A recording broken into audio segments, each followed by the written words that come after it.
North Korea is a small country in East Asia that likes to keep isolated from the rest of the world. Besides knowing that they all live under the very strict rule of Kim Jong-un, we don't really know much else about this mysterious country. Have you ever wondered what life is like for the innocent children that have to grow up under such oppressive conditions? Make sure to keep watching until the end to see why some parents are choosing to send their kids to a North Korean summer camp. Before we get started, make sure to like this video and subscribe to our channel for more fun facts. Now let's go inside the lives of North Korean school children. Have you ever wondered why North Korea is so different from South Korea? South Korea and North Korea used to be a singular unit until Japan lost control of the country at the end of World War II. Korea was divided at the 38th parallel, with the Soviet Union in power of the northern half and the United States in power of the southern half. However, the USSR and USA were only supposed to take control of their halves temporarily. Free elections had been set up in the northern and southern districts by the UN, but the election never ended up taking place in North Korea. Instead, the leader of the communist-aligned Korean People's Army, Kim Il-sung, convinced the USSR to not allow UN authorities into the northern section of Korea. By 1948, North Korea officially became its own nation, and Kim Il-sung became the first premier of the Democratic People's Republic of Korea. He modeled North Korea's structure after Stalin's communist Russia and focused heavily on building up their military. Nowadays, North Korea is led by Kim Jong-un,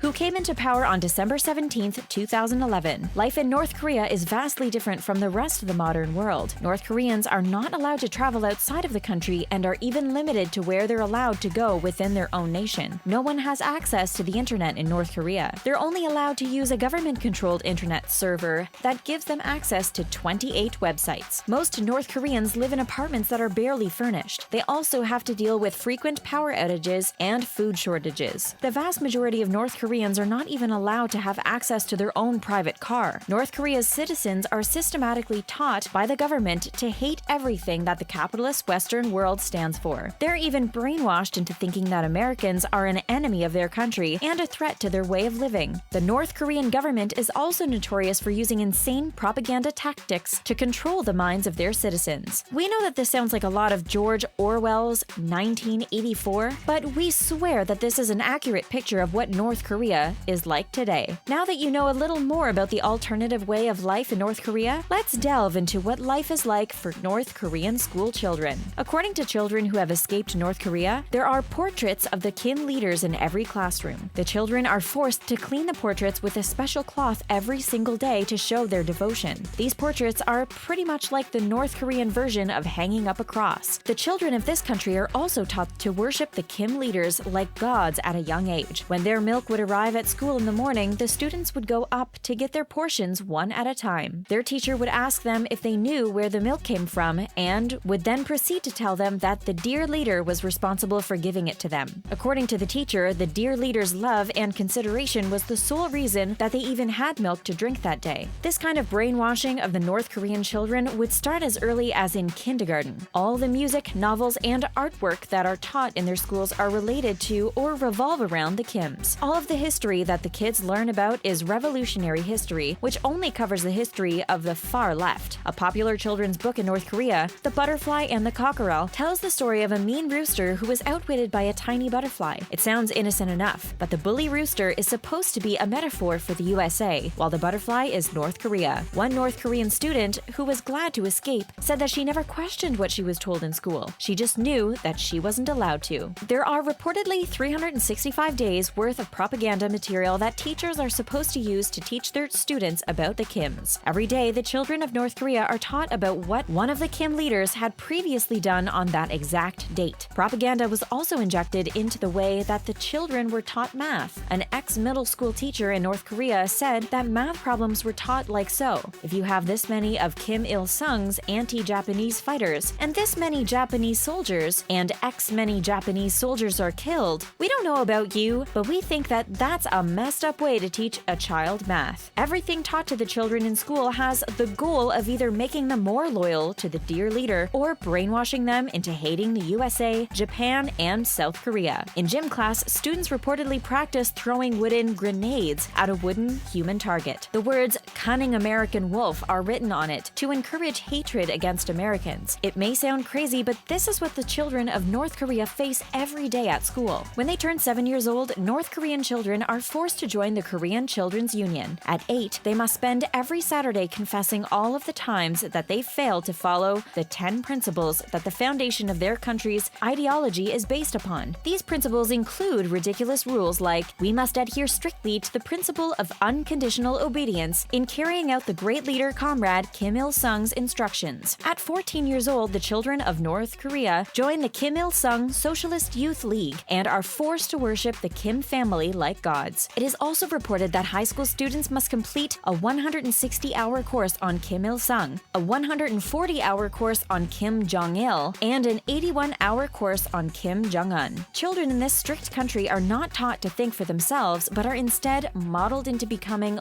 loyal citizens. One ex-North Korean has even said that not giving people outside information or the ability to think for themselves were some of the most serious infringements upon their human rights. While it sounds like North Korea is really concerned about the education of their young ones, not every child is lucky enough to only have school to worry about. The minimum working age in this country is 16 years old, but that doesn't seem to stop the government from using their children as hard labor workers. It is reported that children as young as 5 are forced to work up to 10 hours a day and are subjected to beatings if they don't finish their tasks. Some of these children are sadly not even allowed to attend school. Human rights officials have stated that children in North Korea are being forced into modern slavery under the guise of team building. Undercover footage exposed by the Daily Mirror shows children breaking rocks off of a mountainside to help lay down railway tracks. In another free labor incident, high school students were reportedly mandated to water fields between 5 a.m. and 10 a.m. to prevent crops from drying out during a drought. According to an inside source, their classes were even pushed back to 11 a.m. so that they could work all morning. It is usually the children of the poorer working class that are forced into labor, and the families are not compensated for the work done. North Korea is one of the only countries that is still not part of the International Labor Organization, and their refusal to participate is worrisome for the rest of the world. Their blatant use of child workers is horrific. A 2014 UN report on the abuse even described North Korea as a state that does not have any parallel in the contemporary world. In contrast to the lives of the disadvantaged children, kids that come from elite North Korean families are very privileged. The country's luckiest students between the ages of 11 and 16 years old are enrolled in the Children's Palace, a 2 million square foot learning facility. This school has its own pool building, an indoor basketball court, a computer lab, and a volleyball court. Students are treated to classes in ballet, singing, and calligraphy. However, an American reporter who visited the Children's Palace remarked that this prestigious school has an air of sadness about it. Propaganda is weaved into every aspect of their learning. The reporter said that in a calligraphy class, the girls were sewing 2.16 and 10.10 over and over again to practice their needlepoint. These two dates are important in North Korea because February 16th is the birthday of Kim Jong-il, and October 10th is the founding date of the Workers' Party. All of the songs that are taught in the singing classes are patriotic and refer to the Kim leaders. These gifted students even perform for tourists with Kim Jong-un's face as a backdrop to their song and dance numbers. It's almost as if the students of the Children's Palace are being groomed to become robotic citizens that don't think for themselves. Now that you all know about the lives of the rich and the poor in North Korea, let's talk about how this country treats children from around the world. Did you know that parents are able to send their kids to North Korea to go to summer camp? Songdo-won International Children's Camp originally opened in the 1960s with the goal of being a center for cultural exchanges amongst communist countries. Gifted North Korean children are invited to go to the camp during the summertime, and international students join in on the fun for 2 to 3 weeks every July. The summer camp itself is a dream come true for most children, as it boasts multiple swimming pools, water slides, and boating lakes. One student from Russia who participated in the camp said that she won a trip to Songdo-won from her local government. Valentina remarked that the people of North Korea are very patriotic. It was unusual for her to see people visit memorials and monuments every day. She was able to make friends with the North Korean children at the camp, even though their living arrangements were segregated. A 2-week stay at the camp usually costs about $300, which is a steal if you consider that it completely covers the cost of meals and accommodations. The goal of the camp is to be international, but they've been having more and more trouble getting foreigners to sign up for it. Maybe the lack of interest has something to do with the fact that North Korea's nuclear weapons program keeps becoming more and more advanced. Or maybe parents are just worried about the safety of their children in this unknown country. Otto was a young American university student when he first visited North Korea. He was going to start a semester abroad abroad in Hong Kong at the beginning of 2016, but decided to take a trip to North Korea beforehand. What happened next was an absolute nightmare for him and his family. Otto was detained at the Pyongyang International Airport for stealing a propaganda sign from his hotel. He was arrested after a couple of weeks and was later sentenced to 15 years of hard labor for committing a crime against the state. Otto was not yet a full-fledged adult when this all happened, and the world condemned North Korea for being way too harsh on him. What was supposed to be a fun experience for Otto ended up cutting his life way too short. He was finally released a year and a half later on humanitarian grounds, but was unresponsive when he arrived back on American soil. He had extreme brain damage and passed away just a few days after being freed. We're sure that Otto never thought that this could possibly ever happen to him. A lot of people speculate that he was in the wrong place at the wrong time and was only arrested because of the rising tensions between Kim Jong-un and the USA. Otto's story is just a reminder that North Korea isn't the safest destination for foreigners, and travelers must be on their best behavior if they ever do decide to visit it. Overall, the current situation for children in North Korea is pretty bleak. We can only hope that things will start to look up for them as the country's economy continues to grow. We all assume that North Korea is very poor, but they're actually doing way better than we think. Their per capita GDP is now equal to Rwanda's GDP, and their wages have thankfully gone up too. Bloomberg has even reported that the country's economy is expanding at its fastest pace since 1999. The reason for all this growth seems to be because the government has become looser with their socialist system. Kim Jong-un rejects all things Western but has started to allow luxury high-rises, supermarkets, and fashion stores into the country. Even though they're making a lot of progress economy-wise, we still have to worry about them accidentally blowing the world up. North Korea is in the process of advancing their missile program, and they've reportedly fired 23 test missiles between February 2017 and December 2017. The fact that their tests have been successful has become really worrisome for big world leaders. North Korea is thought to be an unstable country, and the world is scared that Kim Jong-un could potentially start a World War III. The tensions between Kim Jong-un and Donald Trump are spiraling out of control, and experts warn that anything can happen at this point. We just hope that we can all put our differences aside and resolve the issue at hand sooner rather than later.